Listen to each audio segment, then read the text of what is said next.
কিচেনে সবাইকে স্বাগত জানিয়ে আজকে রেসিপি শুরু করব। আজকে কিন্তু আমি দেখাবো আমের শরবত। এর জন্য একটা আমি বড় আমি নিয়েছি, আর নিয়েছি একটু গুড়। আমি চিনির বদলে গুড়টা ব্যবহার করব। আর এখানে নিয়েছি গোলমরিচ গুঁড়ো, একটু বিট লবণ আর একটু পুদিনা পাতা। প্রথমে এখন আমি আগে আমটাকে একটু পুড়িয়ে নেব। আমার সাথে থাকুন, দেখতে থাকুন।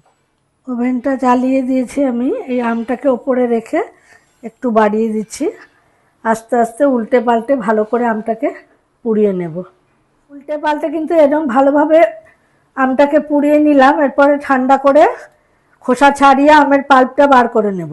ঠান্ডা হয়ে গেছে, এখন আমি একটুখানি জলে ভিজিয়ে খোসাটাকে ছাড়িয়ে নেব। জলে ভিজিয়ে নিলে আলতোভাবে আস্তে আস্তে উঠে যাবে খোসাটা।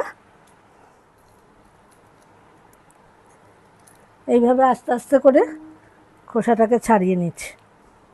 খোসাটা কিন্তু ছাড়িয়ে নিয়েছে। এবার চাকু দিয়ে আমি পিস পিস করে নিচ্ছি এটাকে।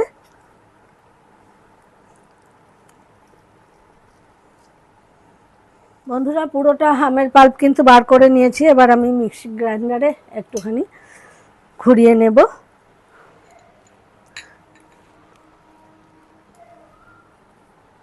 দিয়ে দিচ্ছি প্রথমে আমের পাল্পটা। এবার দিয়ে দিচ্ছি গুড়।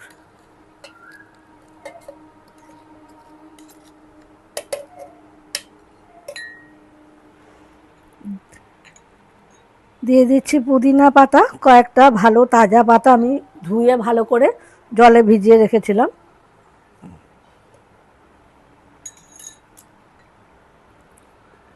দিয়ে দিচ্ছি 1 চামচ মতো বিট লবণ। দিয়ে দিচ্ছি গোলমরিচ গুঁড়ো।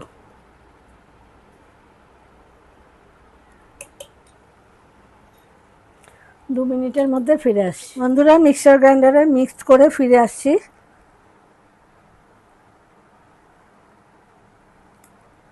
দিয়ে দিচ্ছি একটু আইস কিউব।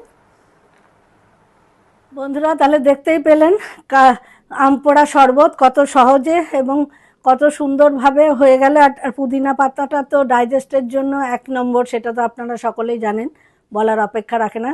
গরমকালে এসে গেল, বাজারেও এখন কাঁচা আম উঠছে। এরমভাবে পোড়ান, তারপরে তৈরি করুন, নিজেরাও খান, বাচ্চাদেরও খাওয়ান, সবাই খুব এনজয় করবে। তো ভালো লাগলে লাইক শেয়ার, ভিডিওটা লাইক শেয়ার, পেজটা ফলো করতে ভুলবেন না। সবাই ভালো থাকবেন, সুস্থ থাকবেন। আজকের মতো এখানে শেষ করছি। নেক্সট ভিডিও খুব শিগগিরই দেখা হচ্ছে। ততক্ষণের জন্য বিদায় নিচ্ছি।